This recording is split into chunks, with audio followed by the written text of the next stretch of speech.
Yo guys, I hope you're all good and welcome back to the Marin Bikes YouTube channel. Duncan Shaw here, and on today's video I'm back on the Rift Zone Carbon 2, and on this week's video we're going to show you how to perfect your balance skills and just generally being able to get better at riding along skinny things that you might find out on the trails in a few simple steps. So let's get started. So we're on the trails and we have found this little log, and it's the perfect thing to show you guys a few tips and tricks on how to ride along stuff like this. This is obviously quite thin and it's a bit of a step, so if you guys want to start on something a little bit smaller or even like a line on the ground, that's a good place to start. But all the principles are the same regardless of how thin the thing is and how high up the thing is, and this will be the perfect thing to show you. Tip number one would definitely be follow your front wheel. Front wheel is everything. It's the only wheel you can see when you're riding normally, so it's the only one you should worry about, because generally speaking, your back wheel will follow your front wheel. So like I say, follow your front wheel. So if you just concentrate on that front wheel, you get up onto that log, and then you follow your front wheel, and your back wheel is just going to follow it. It can be really tempting to start like looking back to where your back wheel is, but as long as your front wheel is it, especially on straight things, your back wheel will follow almost to perfection where your front wheel is. So only concentrate on that front wheel and just think about ahead. Don't look down at your feet, don't look back at your back wheel, just look straight ahead with a little bit of front wheel in your eyesight as well as a little bit of whatever you're riding, and you basically will go where you're looking. So following on from following your front wheel technique that I'm talking about, to complement that, it's all about trying to take as straight a line on as you can to the thin object, especially if it's straight. So for example, if I'm on a trail coming into this, say, bridge or log from like say here, I could go like straight to it and try and go onto it, but the problem with that is because I'm coming in at an angle, I'm basically my back wheel won't follow my front wheel like it was before. So it's all about taking the angle out as much as you can ahead of time, and rather than coming like straight into it, if that was where I was coming into, I would kind of go around and get as straight as possible, so when I'm finally on the log I'm actually going on as straight as possible, because otherwise your back wheel is just going to cut that corner that you make. It's all about coming in straight as ahead of time as possible.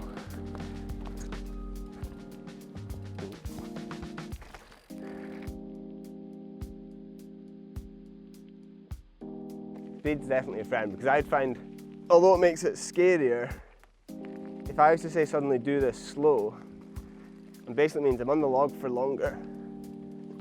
Gives me like more chance to lose my balance. And actually the faster you're going, not only are you on the log for a shorter time, you're actually less likely to lose balance. So usually like something like this, you just actually go at it fast. I'm like way more likely to make it along. Obviously that's easier said than done depending on how high and thin the thing is. I guess the next thing is to talk about in a little bit more detail the actual balance. You've got the principles of following your front wheel, you've got the principle of taking as straight a line as possible.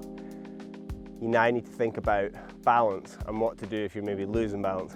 As opposed to when I'm explaining the bunny hop technique, the manual technique, I'm always like drilling it into people's minds that it's a really explosive, sort of non-subtle movements to make those tricks happen. On the balance stuff, it's the complete opposite, because it's all about fine adjustments. If you're going off a little bit to the right, your knee-jerk reaction is to really sort of focus on getting your weight to the left. And if you go too far with it, you then find out you're going too far to the left, and you quite often have to hop off the left side of it, which is opposite you want. So it's all about getting those fine adjustments, and sometimes on stuff like that, it's actually almost just where you're looking is what's going to do it. So I'll try to show an example of like trying too hard with the adjustment, like right, and then I go my weight to the left to try and make up for it. I end up going off the left hand side, whereas if I just basically almost like what I'd call balancing with your eyes. If you're like, say, going a little bit to the right, I just kind of look back straight forward, and like obviously you're not balancing with your eyes, but by just looking, you'll end up subconsciously making really minor adjustments with your weight and your balance, and that'll just pull you back forward. Obviously, if you're really losing your balance, you're going to need a little bit more than your eyeballs to get you back on, and you can make some bigger, but it's all about just kind of feeling out that sort of slight movements and adjustments in your balance to get you along it, basically. Whilst it can be tempting to kind of get on, and when you're losing your balance, be like this, you're more likely to fall off. Whereas if you work on the body weight, subtle body weight, sort of corrections, that's what's going to allow you to get your balance back and still be facing in a straight line to actually. If I turn my front wheel there, like it could be tempted to do, it might help me get my balance back, but I'll be like pointing in the wrong direction, and I'll be off the log or bridge or rock or whatever it might be. Should we move up to the longer ones, see if there's any thinner ones. A pretty scary one over there to try. I've moved. Right, this is the new challenge. Practice what I preach. I'll just try and trials my way over this stuff, and then I'll start over here, right along that, and off the edge. Using my new techniques that I've just learned.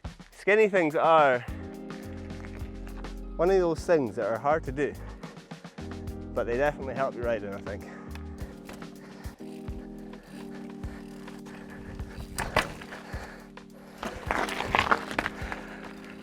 That was better. Momentum, I think, is what got me there. Don't mess around. The longer you're on the log, the more chance you are to lose your balance. A big log is probably going to topple over on me.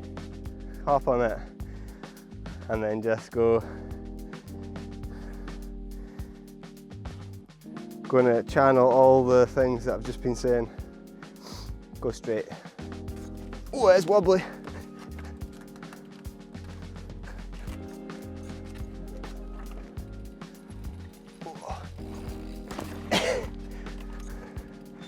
That's a miracle. Things going downhill are definitely scarier, but definitely easier.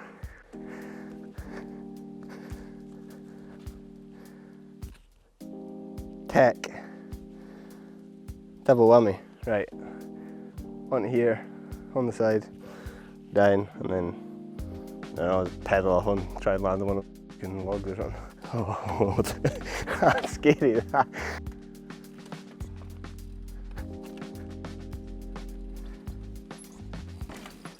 Oh yeah.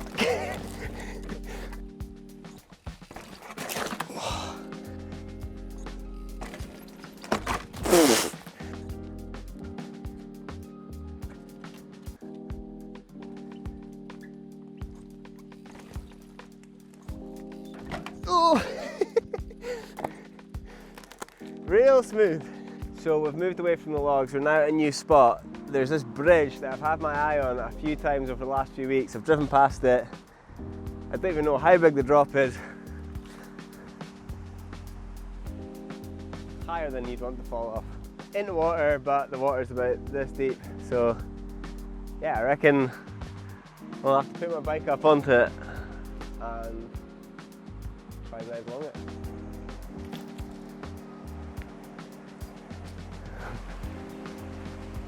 Scared to change gear.